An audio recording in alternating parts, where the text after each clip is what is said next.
සාදු සාදු නමස්කාර වේවා බුදුරුවනට සැමදා බුදු හිමි සරණ යමි. නමස්කාර වේවා ධම්රුවනට සැමදා සදහම් සරණ යමි. නමස්කාර වේවා සංඝරුවනට සැමදා මහා සංඝ සරණ යමි. නමස්කාර වේවා තුනුරුවනට සැමදා තිසරණ සරණ යමි. සාදු සාදු සාදු. අපගේ පරම පූජනීය ගුරුදේවයන් වහන්සේට අපගේ නමස්කාරය වේවා. සාදු සාදු සාදු. ගරුතර මහා සංඝරත්නයන් අවසරයි.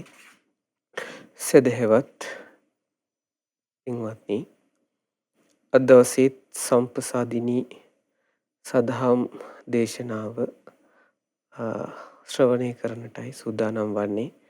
ඒ සම්පසාදිනී සදහම් දේශනා මාලාවේ අද අපි ඉගෙන ගන්නේ භාග්‍යවතුන් වහන්සේ අප කෙරෙහි අනුකම්පාවෙන් කියලා දුන්න තවත් ඉතාමත්ම ලස්සන දේශනාවක්. ඉතින් මේ උතුම් දේශනාව ශ්‍රද්ධා රූපවාහිනිය ඔස්සේ ලක්විරු ගුවන්විදුලිය ඔස්සේ ශ්‍රවණය කරන්න විකාශනය කරන්නට ඔබට ඊට පස්ටාව ලබා දෙමින් ධර්ම දානමය පින සිද්ධ කරගන්නේ ස්විට්සර්ලන්තයේ වෙසෙන උද්‍යානී උනෙන්තැන්න මහත්මිය, ඒ වගේම ත්‍රිශාලා ෂෙනලි උනෙන්තැන්න මහත්මිය සහ විශ්ව උනෙන්තැන්න කියන ඒ පින්වත් පිරිස විසින්. ඉතින් ඒ පින්වත් පිරිසගේ දායකත්වයෙන් අනුග්‍රහයෙන් තමයි මේ උතුම් ධර්මදේශනය අද පවත්වන්නේ. ඉතින් පින්වත්නි, අපි ජීවිතයේ දිනදා කටයුතු සිදු කරද්දී මේ සිත කය වචනය කියන තුන්දොර ක්‍රියාත්මක කරලා අපි කටයුතු කරනවා. ඒ කටයුතු කරද්දී අපිට සිතෙන් කයෙන් වචනයෙන් කටයුතු කරද්දී අපි කරනවා යහපත් දේවල් කියලා දෙයක්. ඒ වගේම අපේ අතින් වෙනවා අයහපත් දේවල් කියලා දේවලුත්. එතකොට යහපත් දේවල් සිත කය වචනය මෙහෙवला කරනකොට අපිට රැස් වෙනවා පුණ්‍ය කර්ම. එතකොට යහපත් දෙයක් කරනකොට ඒක පුණ්‍ය කර්මයක් සකස් වෙලා අපිට යහපත් දේ නිසා අපිට යහපත් විපාක මේ ජීවිතේ ඊළඟ ජීවිතවලත් ලැබෙනවා. අපි ඒ සිත කය වචනයම මෙහෙवला අයහපත් දේවල් කරනකොට, කියනකොට, හිතනකොට අපිට පාප කර්ම සකස් වෙනවා. ඒ නිසා අපිට අයහපත් දේවල් අපි කරපු නිසා අපට මේ ජීවිතේත් ඊළඟ ජීවිතවලත් දුක් විපාක ලැබෙනවා. සාමාන්‍යයෙන් පින්වත්නි, අපි මේ ජීවිතය ගත කරනකොට මේ සිත කය වචනය මෙහෙवला ඔය කියපු කොටස් දෙකෙන්, යහපත සහ අයහපතෙන් මොකක්ද අමාරු? අමාරු යහපත කරන එක. මොකක්ද ලේසි? ස්වයංව කිසිම ආයාසයකින් තොරව සිද්ධ වෙනවා. කිසිම ආයාසයකින් තොරව සිද්ධ වෙනවා අයහපත.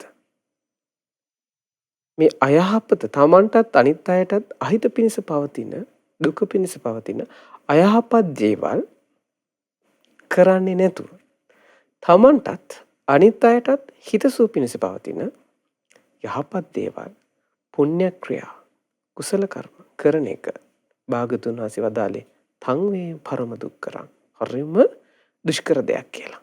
ඒක එදත් එහෙමයි, අදත් එහෙමයි, හෙටත් එහෙමයි. යහපත, කුසලය, පින, සැප ලබා දෙන ඒ සොඳුරු පුණ්‍ය කර්මයන් කරන එක, කියන එක, හිතන එක හරිම අමාරුයි. පරම දුක්කර. ගොඩාක් අමාරුයි. අතිශයින්ම අමාරුයි. ඒක එදත් අදත් හෙටත් එසේමයි. එතකොට භාග්‍යතුන් වහන්සේ සරණ ගිය ශ්‍රාවක දරුවෝ හැටියට අපි උත්සාහ කරන්න ඕනේ තමන්ටත් අනිත් අයටත් හිතසුව පිණිස පවතින යහපත් දේවල්, ඒ දුෂ්කර දේවල් අමාරුයි නමුත් කරන්නට. භාග්‍යතුන් වහන්සේ කාලෙත් සිතේ ඇතිවෙච්ච යම් යම් අකුසලයන් මුල් වෙලා කයෙන් වචනයෙන් වැරදි කර ගිහි පැවිදි කවුරුත් හිටියා. ඉතින් මේ භික්ෂුන් වහන්සේලා කීප නමක් වහන්සේ අරමුණු කරගෙන තමයි භාග්‍යතුන් වහන්සේ මේ අද අපි ඉගෙන ගන්න දේශනාව කරන්නේ. කෝසම්බී සූත්‍රය.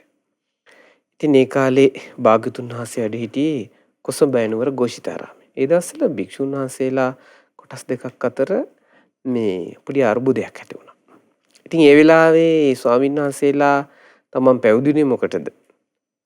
තමන් මොකක් පිණිසද මේ ගිහි ජීවිතය අතහැරලා ආවේ කියලා ඒව අමතක වුණා.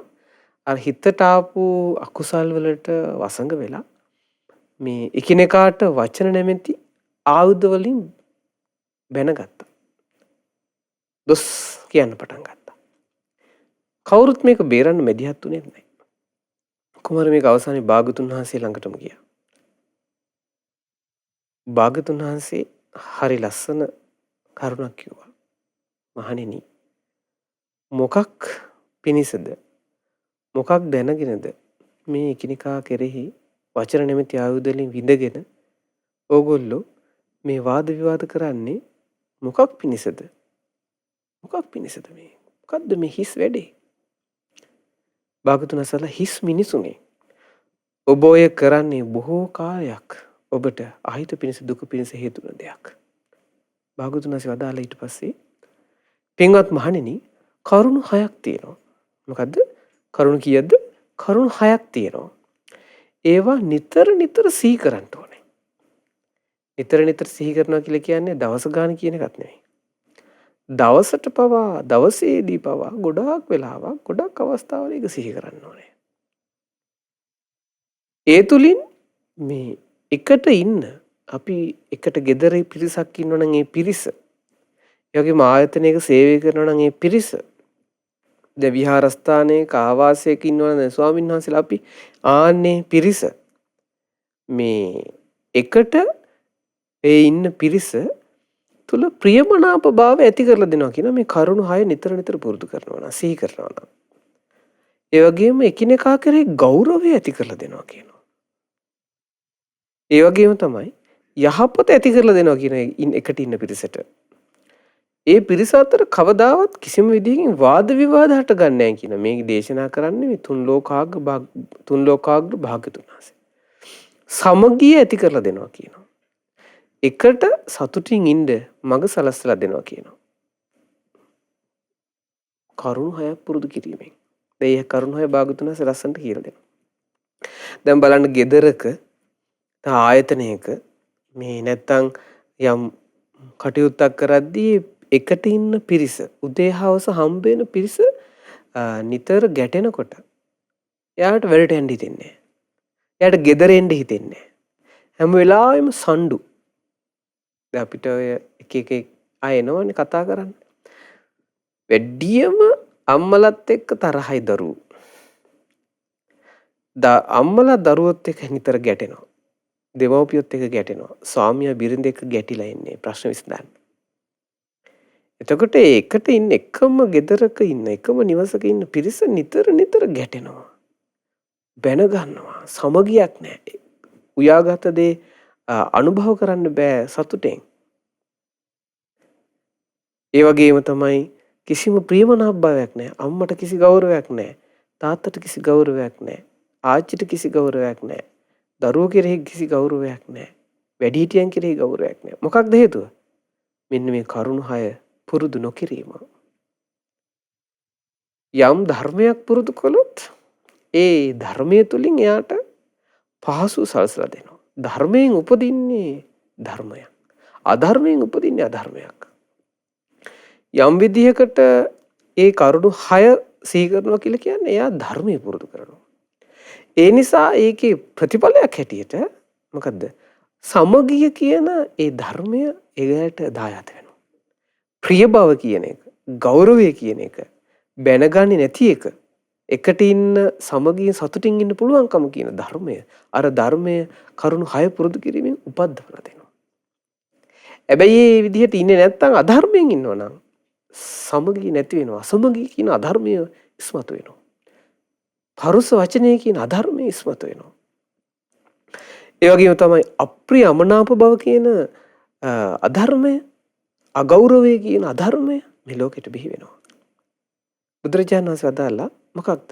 පින්වත් මහණෙනි, එකට ඉන්න සතුටින් සමගියෙන් ඉන්න ප්‍රියව ඉන්න කෙනෙක් නිතර නිතර සිහි කරන්න ඕනේ කරුණු.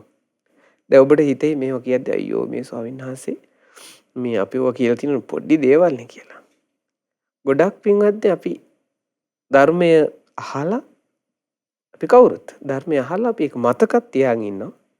හැබැයි ඒක ජීවිතේට භාගතුන් හසේ පුරුදු කරන්න කිව්වට පස්සේ සිහි කරන්නකොට අපි සිහි කරන්නේ. එතකොට මේ යෝනිසෝ මනසිකාරය තුලින් එයා මේ මනසිකාර කරන්න ඕනේ ධර්මය කරන්නේ නැති හින්දා. මොකද? ඔව් හැමදාම අහලා තියෙනවා කියලා හිතනවා. හැබැයි ජීවිතේට ඒක පුරුදු වෙලා නැහැ.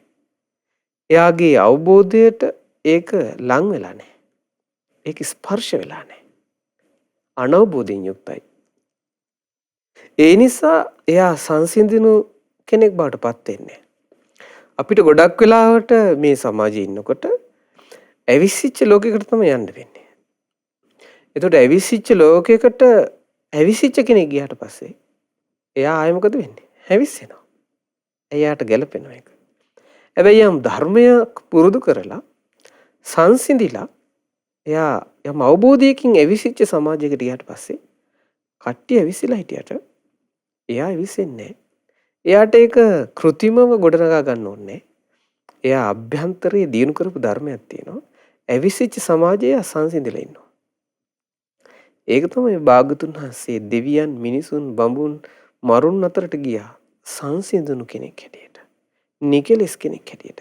කෙලෙස් සහිත මඩ වගුරු පිපුණු නෙළුමක්. ඇවිසිච්ච සමාජයේ භාගතුන් වහන්සේ සංසිඳිලා නෙළුමක් වගේ මුළු ලෝකම ආලෝකමත් කළා. අඳුරු වලාකුළු තියෙන මේ අහස්කබ තුල ඒ හිරු මඩල බැබිලුවා. ඇයි? සංසිඳිලා. ඉතින් භාග්‍යතුන් වහන්සේ දේශනා කළා පින්වත් මහණෙනි, භික්ෂුව තුල තමන් ඉදිරියේ ඇතත් නැතත් යම් භික්ෂුවක් ඉන්නවා නම් ඒක ආවාසයක ඉන්නවා කියන ස්වාමීන් වහන්සේලා, ඒ ස්වාමීන් වහන්සේලා තුල ඒ භික්ෂුන් වහන්සේලා කෙරෙහි ළඟ හිටියත් නැතත් මොකද්ද තියෙන්න ඕනේ? මෛත්‍රී සහගත කායික ක්‍රියා පිළිලා තියෙන්න ඕනේ. මෛත්‍රී සහගත කායික ක්‍රියා පිළිලා තියෙන්න ඕනේ කියනවා. ඒ මෛත්‍රී සහගත කායික ක්‍රියා පිළිලා තියෙනවා නම් ඔව් මොකද්ද? ඒගොල්ලෝ අතර වාද විවාද හටගන්නේ නැහැ කියනවා. අගෞරවය හටගන්නේ නැහැ. ගෞරවය ඇති කරලා දෙනවා කියනවා. යහපත ඇති කරලා දෙනවා කියනවා. වාද විවාද කරගන්නේ නැහැ කියනවා. එකට සිටීමට හේතු වෙනවා කියනවා. එහෙනම් සිහි කරන්න ඕනේ නිතර නිතර සිහි කළ යුතු දෙයක් තමයි මොකද්ද? මම මාත් එක්ක ඉන්න එකට ඉන්න පිරිස ළඟ හිටියත් නැතත් මම මෛත්‍රී සහගත කාය ක්‍රියා තුළ පිහිටලා ඉන්නවා කියලා. ඒ කියන්නේ මෛත්‍රී කාය කර්ම. මෛත්‍රී කාය කර්මය තමයි අතු ගන්නවා කියන එක. gedare පිරිස කියලා කියමු. gedare ඔන්න තමන්ගේ කාමරේ, තමන්ගේ ඉන්න gedara සාලේ, කුස්සිය, තමන් මේ තේ එකක් බිව්වනම් ඒ තේ බීපු කෝප්පේ ඒ ඉස්සෙල්ලා අයියා තේ එකක් බීලා ගිහිල්ලා එයා හොදලා නැත්තම් මේ අයියාගේ කෝප්පේනේ ඉතින් කියලා මෙත් සිතින් මොකද කරන්නේ? එයා සබන් දාලා හොඳට හොදලා තියෙනවා. මම ඕනි හැමදාම හොදන්න. එහෙම ගා ඉන්නේ නැහැ. ඒක ඇවිල්ලා ගෞරවය උපද්දවලා දෙන්නේ.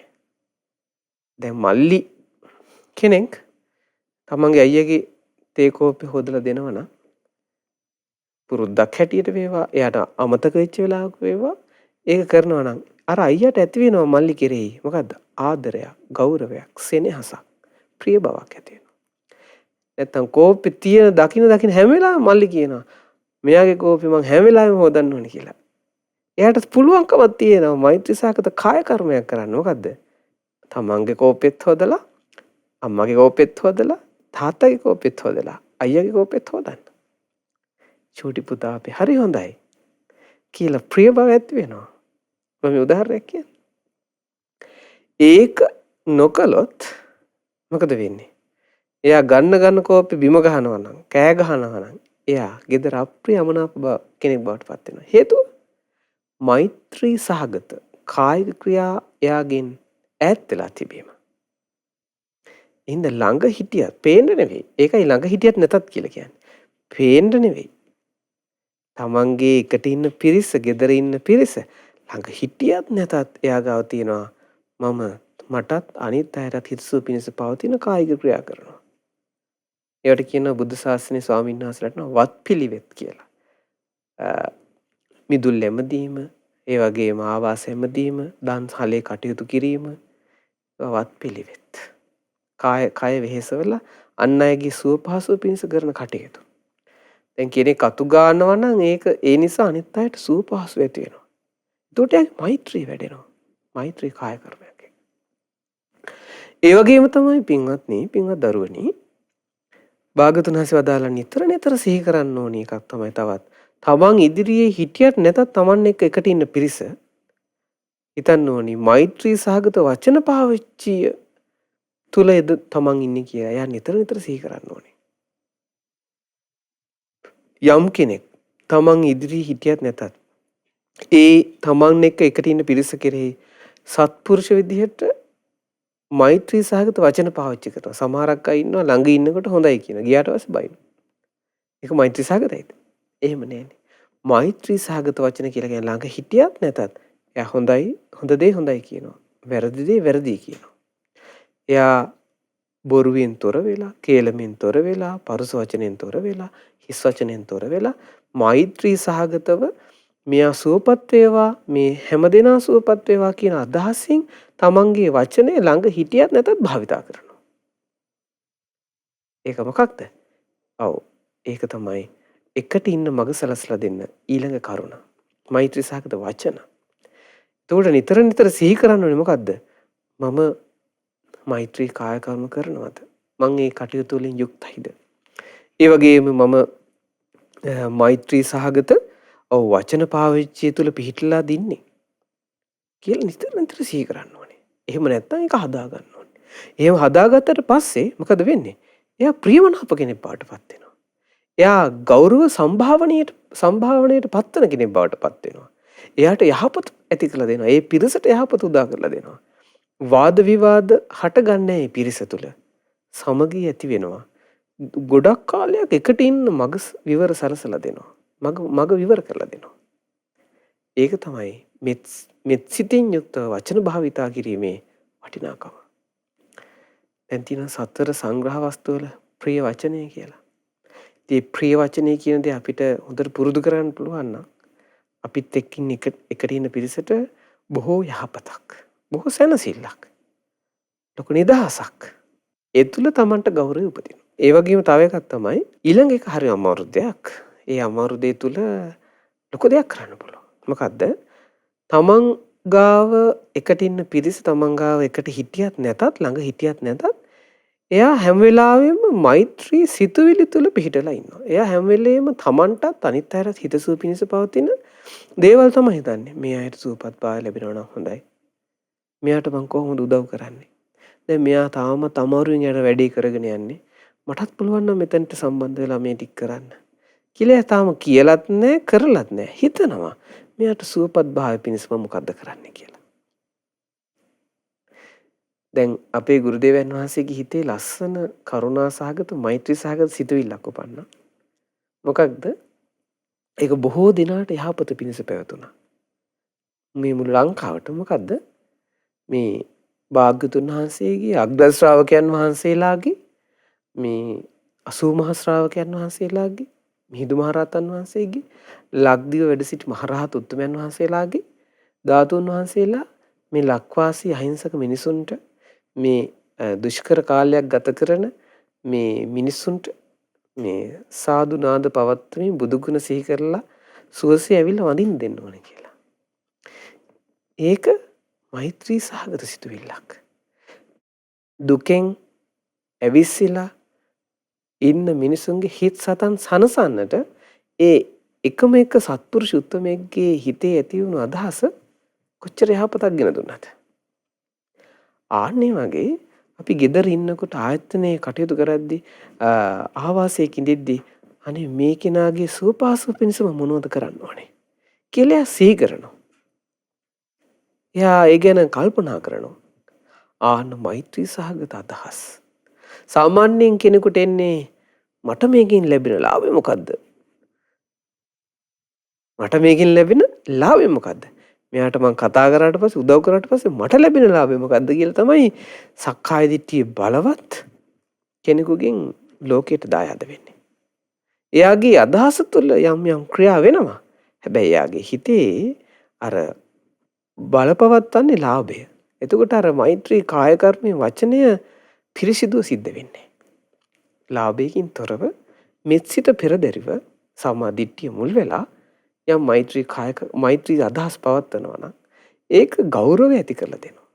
සමගිය පිණිස ඒක හේතු වෙනවා කියනවා. ඒ වගේම තමයි ප්‍රියමනාප කෙනෙක් බවට පත් වෙනවා එයා.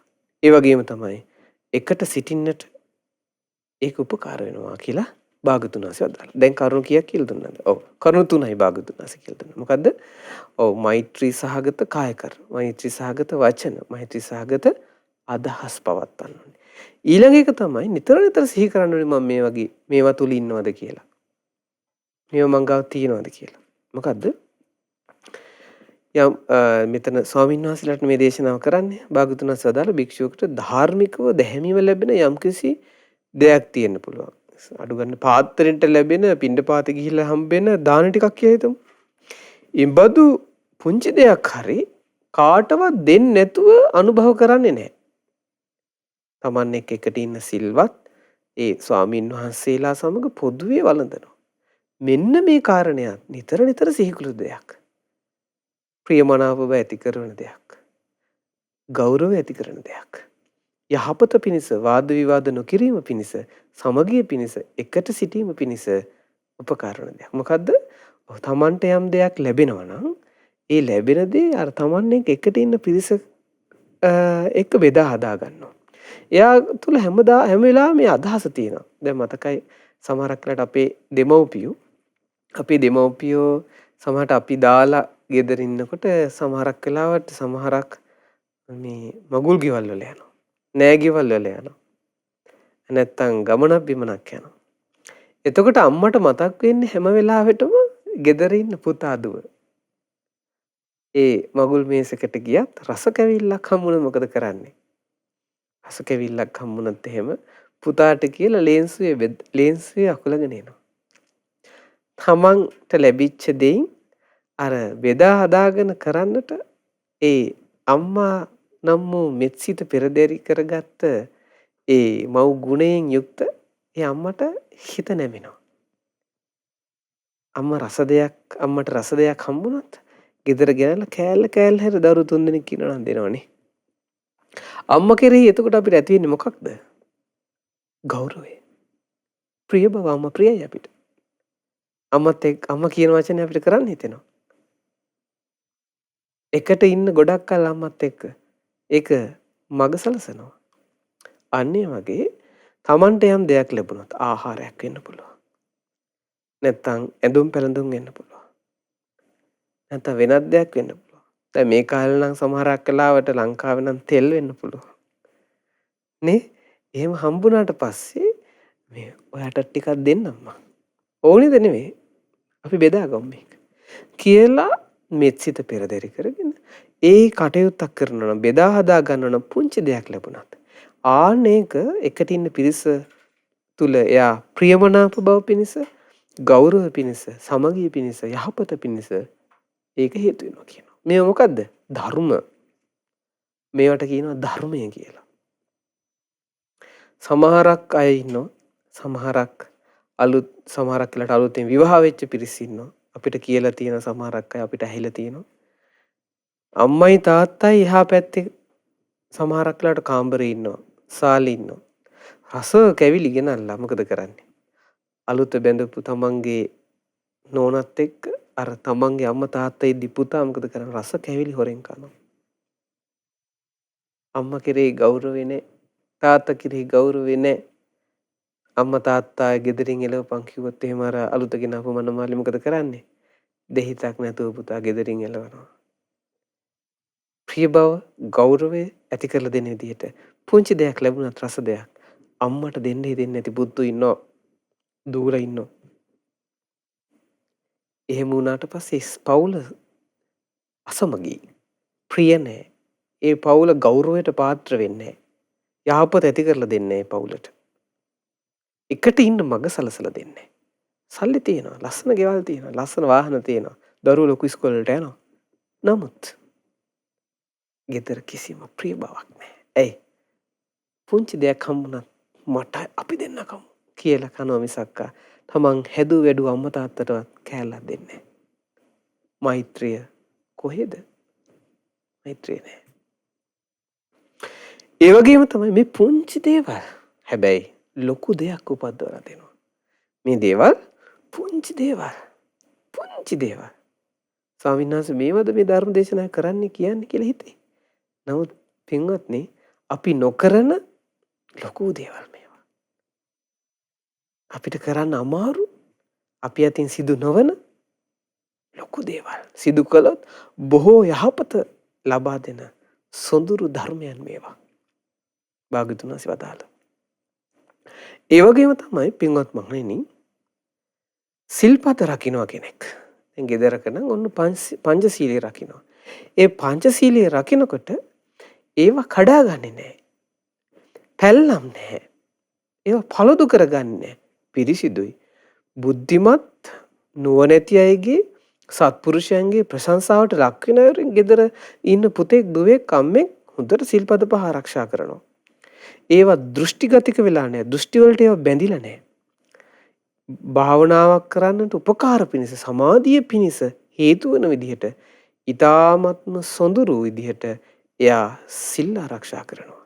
ඒ සීලය gedara පිරිස තමන් එකට ඉන්න පිරිස ළඟ හිටියත් ළඟ නැතත් එයා සිල්පද ආරක්ෂා කරනවා. දැන් ස්වාමීන් වහන්සේලා නම් ඒ තමන් එකට ඉන්න සබ්‍රක්‍මචාරින් වහන්සේලා ළඟ හිටියත් නැතත් ඒ සිල්පද ගෞරවයෙන් ආරක්ෂා කරනවා. ගෙදර ඉන්න අම්මා තාත්තා දරුවෝ නම් ඒ අම්මලා ගෙදර ඉන්නකොටත් අම්මලා ගෙදරින් ගියත් පිටරට ගියත් විදේශගත වුණත් අම්මලා මෙහි හිටියත් පවුලේ මෙහි හිටියත් තනියෙන් විදේශගත වෙලා හිටියත් මොකද කරන්නේ? ඒ සීලයට හානියක් කරගන්නේ. සිල්පද ගෞරවයෙන් ආරක්ෂා කරනවා. එකිනෙකා කෙරෙහි හොඳ විශ්වාසයක් තියෙනවා. මගේ දුව, මගේ පුතා, මගේ අම්මා, මගේ තාත්තා, මගේ ස්වාමියා බිරිඳ සත්තු මරන්නේ. හොරකම් කරන්නේ, වැරදි කාමසේවනය කරන්නේ, බොරු කියන්නේ, මත්පැන් මද්ද්‍රව්‍ය භාවිතා කරන්නේ කියලා නිති ගිහි කෙනෙක් ආරක්ෂා කළ යුතු ඒ පංචශීලයේ හොඳට ආරක්ෂා කරනවා. ළඟ හිටියත් නැතත්. සමහරක් අය ඉන්නවා දැන් ගමේ ඉන්නවා කොළඹ එනකන් ඉන්නේ සිල්පද කඩාගෙන. ලංකාවේ ඉන්න පිටරට ගියට පස්සේ ලොකු නිදහසක් හම්බ වෙනවා. යනකොට යනවා මම හොඳට ඉන්නවා කියලා. දන්නේම නැහැ. සිල්පද වලට හානි වෙනවා. ඉතින් භාග්‍යවතුන් වහන්සේ වදාලා එහෙම නැහැ. ඒක ගෞරවය ඇති කරලා දෙන්නේ නැහැ. ප්‍රිය බව ඇති කරලා දෙන්නේ නැහැ. සමගියට ඒක හේතු වෙන්නේ නැහැ. දැන් ගොඩක් විවාහ ජීවිත ගත කරන ඒ පින්වතුන්ගේ ඒ විවාහ ජීවිත අසාර්ථක වෙන්න හේතුව මොකද්ද? ඒ සිල්පද ගෞරවයෙන් ආරක්ෂා නොකිරීම. ඒවා කැඩිලා තිබීම. ඒවා තුල පැල්ලම් තිබීම. ඒවා පළුදු වෙලා තිබීම. අපිරිසිදු වීම. ඒ නිසා තමයි එකිනෙකා කෙරෙහි සැක උපදිලා මේ විවාහ දෙදරා යන්නේ. අසමගිය ඇති වෙන්නේ. මිනීමරුමක් දක්වා දුරද කියන්නේ. ඇයි එකට ඉන්න පිරිස තුල ඒ සිල්පද ආරක්ෂා කිරීම සතුටින් කරන්න බෑ. එකිනෙකා ඒක සිදු කරන්නේ. මොකද වෙන්නේ? කැඩිලා යනවා. අසමගි වෙනවා. වාද විවාද හට ගන්නවා. බැන ගන්නවා. නඩු කියනවා. ඉවරයක් නැහැ. බොහෝ අයහපතක් සිද්ධ වෙනවා. බොහෝ අයහපතක් සිද්ධ වෙනවා. යහපතින් තොර වෙනවා. පව් රැස් වෙනවා. දුක් විඳිනවා. බලන්න මේ අධර්මය ජීවිතයකට ආවට පස්සේ ධර්ම ජීවිතෙන් ඈත් වුණාට පස්සේ මේ මනුස්සයාට වෙන දේවල්.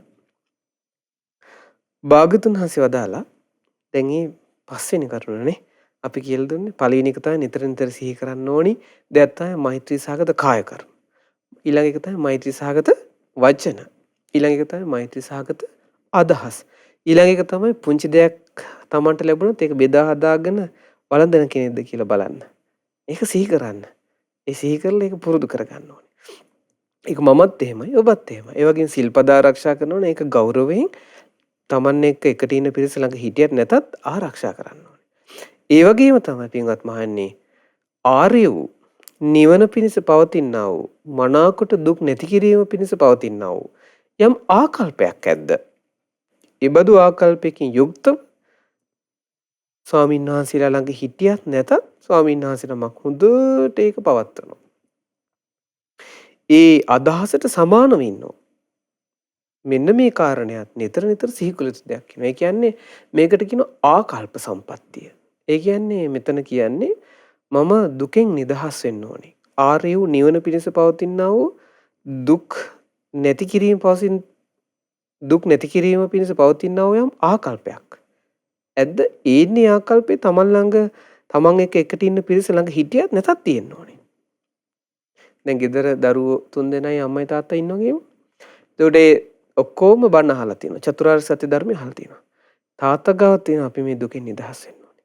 අම්මත් ඒ දරුවෝ ළඟ හිටියත් නැතත් ස්වාමියා ළඟ හිටියත් නැතත් පුරුදු කරනවා මොකද්ද? මම මේ සංසාර දුකෙන් නිදහස් වෙන්න ඕනේ. මේ ඉපදුන හින්දා මේ හැම දුකක්ම මේ චතුරාර්ය සත්‍ය අවබෝධ කරලා මේ සංසාර දුකෙන් නිදහස් වෙන්න ඕනේ කියලා. නිවන අරමුණු කරගෙන හැම කටයුත්තක්ම පින් රැස් කරගන්න එයා කටයුතු කරනවා.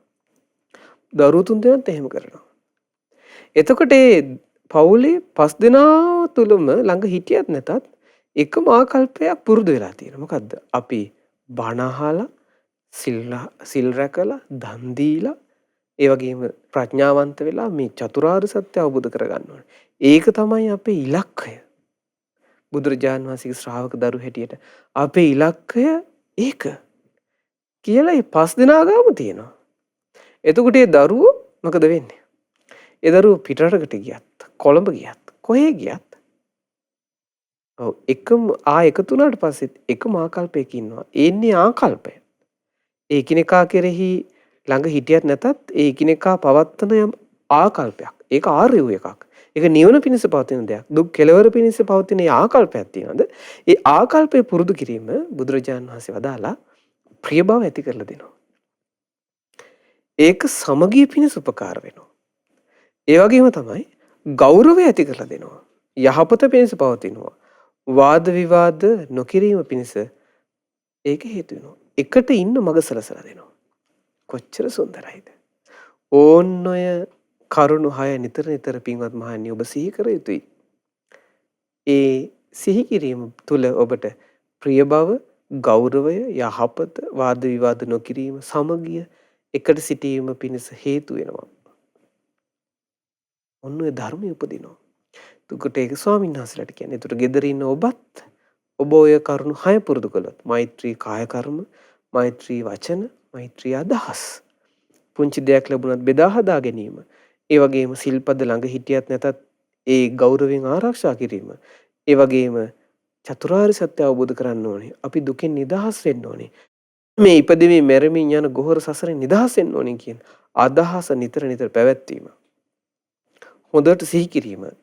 ඒක බොහෝ යහපත පිණිස හේතු වෙනවා. සමගිය පිණිස හේතු වෙනවා. ප්‍රිය බව පිණිස හේතු වෙනවා කියනවා. බලන්න.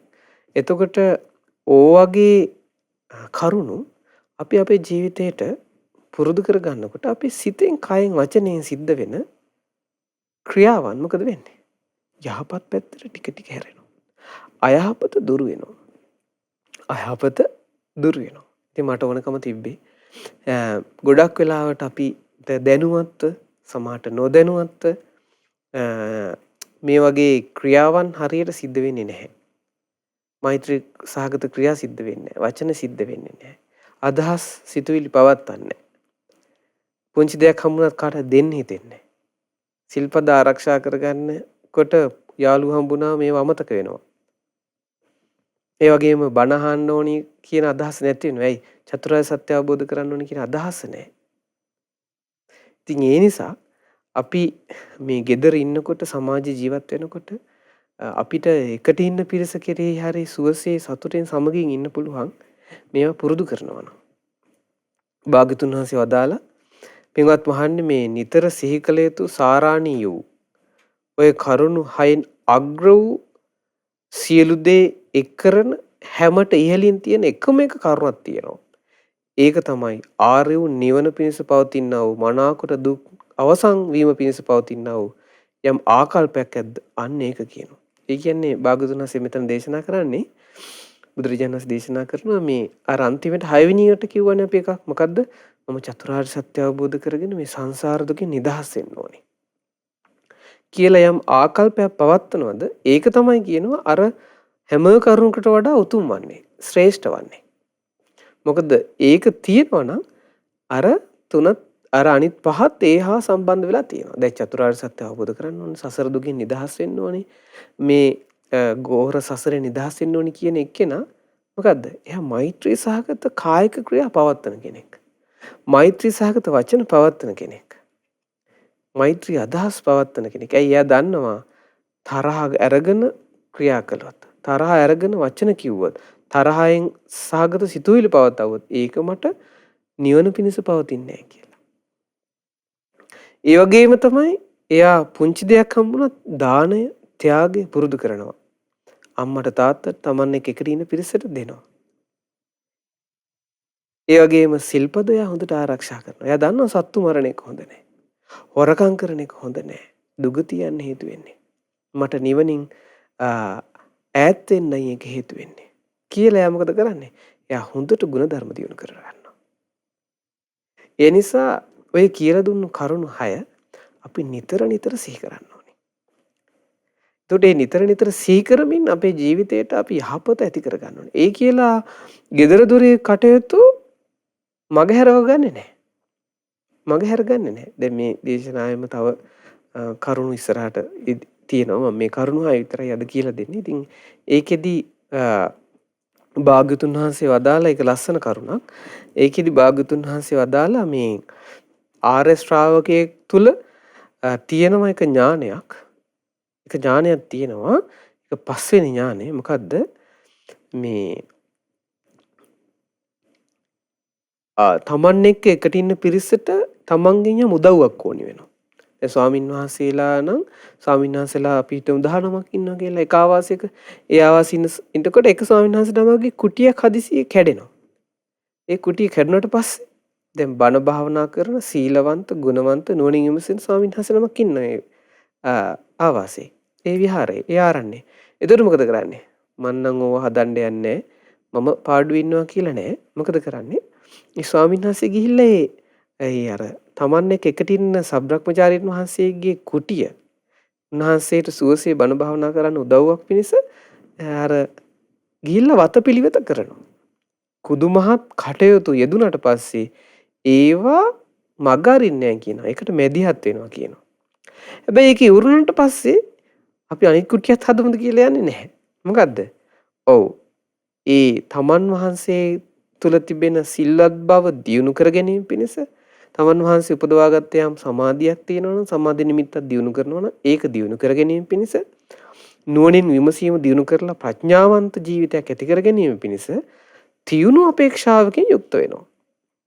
තියුණු අපේක්ෂාවකින් යුක්ත වෙනවා. දැන් ගෙදර ඉන්නකොට උනත් දැන් අම්මා තාත්තා මෛත්‍රී සහගත කාය කර්ම වචන අදහස් පවත්වනවා. චතුරාර්ය සත්‍ය ධර්මය අවබෝධ කරගන්න ඕනේ කියලා එයා හොඳට බණ අහනවා. බෑ කියලා ගෙවල් අතු ගන්න නැතුව ඉන්නේ නැහැ. ඒ සමහරක් ගොඩක් අයට වෙන ප්‍රශ්නයක් තමයි ගෙදර දේවල් තමන්ගෙන් සමාජයට පවුලට වෙන්න ඕන යුතුයකම් වගකීම් ඔක්කොම අතහැරලා දානවා. ඊට පස්සේ මොකද වෙන්නේ? ඔව් වෙනම පැත්තකට යනවා. තමන් මම භාවනා කරන කෙනෙක්. මම දැන් ගොඩක් මහන්සි වෙලා ඉන්නේ. මම දැන් පෙන්ෂන් ගිහිල්ලා ඉන්නේ භාවනා කරන්න ඕනි. ඒකට මේ වෙලා ඉන්නේ නැහැ. එයා භාවනා කරනවා, බණ අහනවා, ඒ ඔක්කොම කරනවා. දරුවන්ට, ඥාතීන්ට, සමාජයට, ගමට වෙන්න ඕනි යුතුයකම් තමන්ගෙන් වෙන්න ඕනි දෙයක් තියෙනවා. ඒවට මැදිහත් වෙලා කරනවා. හැබැයි ඒක බදාගෙන ඉන්නේ නැහැ. ඒක කරා මොකද වෙන්නේ? තමන්ගේ සීලය දියුණු කරගන්න, තමන්ගේ සමාධිය දියුණු කරගන්න, තමන්ගේ ප්‍රඥාව දියුණු කරගන්න එයා ඉක්මනට තියුණු අපේක්ෂාවෙන් යුක්තව ආයමත් කැප වෙනවා. ඒක හරියට මේ වගේ කියනවා. අලුත මේ වැද්දු වහුපෙටියෙක් ඉන්න එළදෙනක් ඉන්නවා. අලුත පැටවෙක් වැදූ එළදෙනක් ඉන්නවා. ඒ එළදෙන තනකොළත් කමින්ම වහුපෙටියෙන් බලා ගන්නවා. ඔව් තනකොළ කන ගමන්ම මොකද කරන්නේ? වහුපෙටිය බලා ගන්නවා. අන්න ඒ වගේ කියනවා මේ ආර්ය සත්‍ය අවබෝධය කරා යන පුද්ගලයා තුළ පිහිටන ස්වභාවයක් කියනවා. මොකද්ද? තමන් එක්ක එකට ඉන්න පිරිසට තමන්ගෙන් උදව්වක් ඕන වුණා නම් සමහරක් වෙලාවට ඒ උදව්ව ආහාර වේලක් හදලා දෙන එකක් වෙන්න පුළුවන්. අසනීප වෙලා ඉන්නකොට ළඟ ඉන්න වෙන්න පුළුවන් දවස් දෙකක් විතර. ඒ උදව්ව වෙන්න පුළුවන්. හදිසියෙ ගහක් කඩන් වැටලා මේ අල්ලපු ගෙදර නැත්තම් තමන්ගේ ඥාති කෙනෙක්ගේ වහල කැඩලා වෙන්න පුළුවන්. ඒ වෙලාවට මොකද කරන්නේ? තමන් ඒකට මැදිහත් වෙලා ඒ අයගේ සුවපත් භාවය පිණිස එයා කටයුතු කරනවා. ඒක ඉවරන ගමන් මෙයා ඒ වෙනකොට ඉන්නේ සමහරට බණ අහා භාවනා කර කර විවේකයෙන් ඉන්නේ. ඒ කටයුතු ඉවරුණ ගමන්ම ආයමත් ඒ කටයුතු සඳහා එනවා. තමන්ගේ සීලය දියුණු කරගන්න, භාවනාව දියුණු කරගන්න, නුවණින් විමසීම දියුණු කරගන්න එනවා. ඒක හරියට මොකක් වගේද? අලුත වෙදු පැටියකින් එළදෙනක් වගේ. ඒ එළදෙන මොකද කරන්නේ? තනකොළත් කන ගමන් පැටිය බලා ගන්න. අයියෝ මට මේ අලුතෙන් වැදූ පැටිය ඉන්නවා තමයි. ওই පැටිය දිහා බලන්න ගියොත් එහෙනම් මට මේ තනකොළ ටික නැති වෙනවා කියලා තනකොළ කන්න ගියොත් මොකද වෙන්නේ? පැටිය නැති වෙනවා. ඒ පැටියාට ආරක්ෂාව ලැබෙන්න ඕනි කාලේ ඒ එළදෙන ආරක්ෂාව ලබා දෙන්නේ. මෙයා හිතනවා මේ පැටියා අලුතෙන් ඉපදුනේ. එහෙනම් පැටිය දිහාම බලන් ඉන්නවා කියලා එළදෙන හිතාගෙන ඉන්නවා අර පැටියත් එක්ක ඉන්නවා. තනකොළ කන්නේ මොකද වෙන්නේ? මොකද වෙන්නේ? ඔව් පැටියත් ඉවරයි, එළදෙනත් ඉවරයි. කුසගින්නෙම මැරෙනවා. හැබැයි දක්ෂ ඒ කියන්නේ එළදෙනක් කියලා කියන්නේ කොහොමද? ඔව් එයා තනකොළ කන ගමන්ම වහුපෙටියත් බලා ගන්නවා. අන්න ඒ වගේ තමයි මොකද්ද? තමන්ගේ සීලය, සමාධිය, ප්‍රඥා දියුණු කරගන්න ගමන්ම තමන් එක්ක එකට ඉන්න පිරිසට තමන්ගේ විය යුතු යුතුයකම් වගකින් ඉෂ්ට කරන්න එයා කැප වෙනවා. ඒ කැප කරලා ඒ යුතුයකම කරලා ඒ වගකීම් ඉෂ්ට කරලා ආයමත් එයා තමන්ගේ වැඩේ කරනවා. චතුරාර්ය සත්‍ය අවබෝධ කරා යන්න ඕනි ගමන යනවා. ඒ කල යුතු දේ කරනවා. භාගතුන් වහන්සේ වදාලා ඒවා ඉෂ්ට කරලා දෙන්න ඔහු මැදිහත් වෙනවා. නමුත් අදි සීලය දියුණු කරගන්න, අදි සමාධිය දියුණු කරගන්න, අදි ප්‍රඥාව දියුණු කරගන්න එයා ගාව බලවත් අපේක්ෂාවක් තියෙනවා. එතකොට අන්න මේ චතුරාර්ය සත්‍ය අවබෝධ කරා යන ඒ ආර්ය ශ්‍රාවකයා දැනගන්නවා මොකද්ද? මම මේ ධර්මයෙන් යුක්තයි. මම මේ කුදුමහත් කටයුතුත් කරනවා. මගේ ධර්මයේ හැසිරෙන කටයුත්තත් කරගන්නවා. සීල සමාධි ප්‍රඥාත් වඩනවා කියලා එයා දැනගන්නවා. මේක පෘථග්ජනයන්ට සාධාරණ නොවු ආර්ය වූ ලෝකෝත්තර වූ ඥානයක් කියලා කියනවා. ලෝකෝත්තර වූ පෘථග්ජනයන්ට සමාන නොවු ආර්ය වූ ශ්‍රේෂ්ඨ වූ ඥානයක් කියලා කියනවා. ඉතින් මේක ඥාන හතක් ගැන විස්තර වෙනවා. ඉතින් මම ඒක අර ඔබට උපකාර වෙන මේ ලස්සන කරුණ කියලා දුන්නේ. ඉතින් ඒ හින්දා පින්වත්නි, පින්වත් දරුවනි, අද කියලා දුන්නු මේ සාරාණීය ධර්මයන් පුරුදු කරගන්න. ඒ සඳහා කැප වෙන්න. අපි හැමදෙනාම කැප වෙමු. ඒ තුලින් ඒ ධර්මයේ පුරුදු කිරීම තුලින් අපිට සුව පහසුව ලැබෙනවා. සමගිය තුල වාසය කරන්නට අපිට ඉඩ ප්‍රස්තාව ලැබෙනවා. අපි ප්‍රියමනාපය බවට පත් වෙනවා. ගෞරවාන්විතය බවට පත් වෙනවා. ඉතින් මේ ප්‍රියමනාප බව, ගෞරවය ඇති කරන බව, යහපත අපටත් අපිත් එක්ක වටේ ඉන්න අයටත් හැමදිනාටම සුව පහසු ඇති කරලා දෙනවා. ඒක ඇති කරලා දෙන්නේ අර සාරාණීය වූ ධර්මයන් තුලින්. ඒකට මේ සාරාණීය ධර්මයන් පුරුදු කරද්දී අපිට බණ භාවනා කරන කටයුතු වගේම, සිල් ආරක්ෂා කරන කටයුතු වගේම කුදුමහත් කටයුතුත් කරන්න ඕනේ. එතකොට ඒක පටලව ගන්න නැතුව, එකක් විතරක් අල්ලගන්නේ නැතුව භාගතුන් වහන්සේ වදාළේ ලස්සන උදාහරණයක් ඒ අලුත වැදූ එළදෙන අලුත වැදූ පැටියකින් එළදෙනක් උපමා කරලා. ආන්නේ උපමාවත් සිහි කරමින් තමන් ප්‍රියමනාපව සත්පුරුෂ විදිහට ඒ ගුණ ධර්ම දියුණු කරන්නට කල්පනා කරන්න ඕනේ. එය අපට බොහෝ කාලයක් හිතසුව පිණිස, යහපත පිණිස සැනසෙල්ල පිණිස හේතු වෙනවා. ඉතින් අපටත් භාග්‍යතුන් වහන්සේ වදාළ විදිහට මෛත්‍රී සහගත කාය කර්ම වලින් යුක්ත වෙලා මෛත්‍රී සහගත වචන පවත්වලා මෛත්‍රී සහගත සිතුවිලි පවත්වලා ලැබුණු පුංචි දේත් බෙදා හදාගෙන වළඳලා ඒ වගේම සීලවන්තව ජීවිතය ගත කරලා චතුරාර්ය සත්‍ය අවබෝධය නම් වූ ඒ උතුම් අවබෝධය කරා යන්නට යම් ආකල්පයක් පවත්වනද ඒ ආකල්පෙ දිගින් දිගටම පවත්වලා ගෞතම බුදු සසුනේ සැනසෙල්ල උදා කරගන්න. නිවනින් සැනසෙන්න වාසනාව උදා වෙත්වා. සාදු සාදු සාදු. හොඳයි පින්වත්නි, අද දවසේදී සම්පසාදිනී ධර්මදේශනා මාලාවේ අද දවසේදී අපි කෝසම්බිය සූත්‍රයේ ඒ උතුම් කරුණු කිහිපයක් ඉගෙන ගත්තා. සාරාණීය කරුණු ගැන ඉගෙන ගත්තා. ඉතින් ඒ ආකාරයට අප මේ රැස් කරගත්තට ඒ ධර්ම දානමය වශයෙන්, ධර්ම දේශනාමය වශයෙන්, ධර්ම ශ්‍රවණමය වශයෙන් රැස් කරගන්නට යෙදුණු සියලුම පුණ්‍ය ධර්මයන් පින්වත් සක්දේවඳුන් ප්‍රධාන සදවිලෝ වාසී සියලු දෙවියෝ සතුටින් අනුමෝදන් වෙත්වා. සුමන සමන් දෙවියන්, ආලවක දෙවියන් මේ පින් අනුමෝදන් වෙත්වා. සැපයෙන් සැපයට පත් වෙත්වා. දිව්‍යයන්ගේ ආශීසුරු වඩා වර්ධනය වෙත්වා. දිව්‍ය ආරක්ෂාව අපට සරසත්වා. දිව්‍යෝද ධර්මාවබෝධයෙන් සැනසෙත්වා. සාදු සාදු සාදු. රැස් කළ සියලු පුණ්‍ය ධර්මයන් මේ උතුම් ධර්මය අපට මැනවින් කියලා දෙන අපගේ ගුරු දේවෝත්තම පින්වත් ලොකු ස්වාමීන් වහන්සේට මේ පින් අනුමෝදන් වෙත්වා. ඒ වගේම ගෞතම බුදුසසුනේ පිළිවෙත් පුරන මහා සංඝරුවනට මේ පින් අනුමෝදන් වෙත්වා. අනගාരികා මෑණියන් වහන්සේලාට, පැවිදි අපේක්ෂක දරුවන්ට මේ පින් අනුමෝදන් වෙත්වා. ගෞතම බුදුසසුනේ පිහිට ලැබේවා. සාදු සාදු සාදු. ඒ වගේම අද දවසේදී මේ උතුම් සදහම් දේශනාව සඳහා දායකත්වයන් එක්කල ස්විට්සර්ලන්තයේ වෙසෙන උද්‍යානී උඩෙන්තැන්න ඒ වගේම ත්‍රිශාලා ෂෙනලි විශ්ව කියන ඒ පින්වත් පිරිස නමින් මියගිය සියලුම නෑහිත මිතුරෝ මේ පින් අනුමෝදන් වෙත්වා. විශේෂයෙන් මිය පරලොව විශ්‍රාමික හිටපු අධ්‍යාපන අධ්‍යක්ෂිකා ශාන්ති මේවිස් උනෙන්තැන්න ආදරණීය මෑණියන්ට මේ පින් අනුමෝදන් වෙත්වා. මිය පරලොව නීතිඥ රංජනී මෙන්ඩිස් මහත්මියට, නිහාල් පේද්‍රිස් මහත්මාට, ඒ වගේම දයා මහත්මිය ඇතුළු මිය පරලොව සියලුම නෑහිත මිතුරෝ මේ පින් අනුමෝදන් වෙත්වා. ධර්මයේ ශ්‍රවණය කළ ඔබ හැමදෙනා නමින් මියගිය සියලුම ඥාතීන්ට මේ පින් අනුමෝදන් වෙත්වා. ඒ අයගේ පරලොව ජීවිත සැපවත් වෙත්වා, සුවපත් වෙත්වා. නුදුරු භවයකදීම සසර දුකෙන් අත් මිදෙත්වා. සාදු සාදු සාදු. ඒ වගේම රැස් කරන්නට යෙදුණු සියලු පුණ්‍ය ධර්මයන් විදේශගතව සිටින ස්විට්සර්ලන්තයේ වෙසෙන උද්‍යානී උනෙන්තැන්න මහත්මියට, ඒ වගේම ත්‍රිශාලා ෂෙනලි උනෙන්තැන්න මහත්මියට, ඒ වගේම විශ්ම උනෙන්තැන්න කියන ඒ පින්වත් හැම දිනාට මේ පින් අනුමෝදන් වෙත්වා. පවුලේ හැම දිනාට උදව් උපකාර කළ සහයෝගය දැක්වූ හැම දිනාට මේ පින් අනුමෝදන් වෙත්වා. ඒ හැම දිනාට නිදුක් නිරෝග සුව සම්පන්නිය සැලසේවා. චිරජීවනයේ සැලසේවා. කරන කියන හිතන පතන සීල දෙහිමි කටයුතු සඵල වේවා.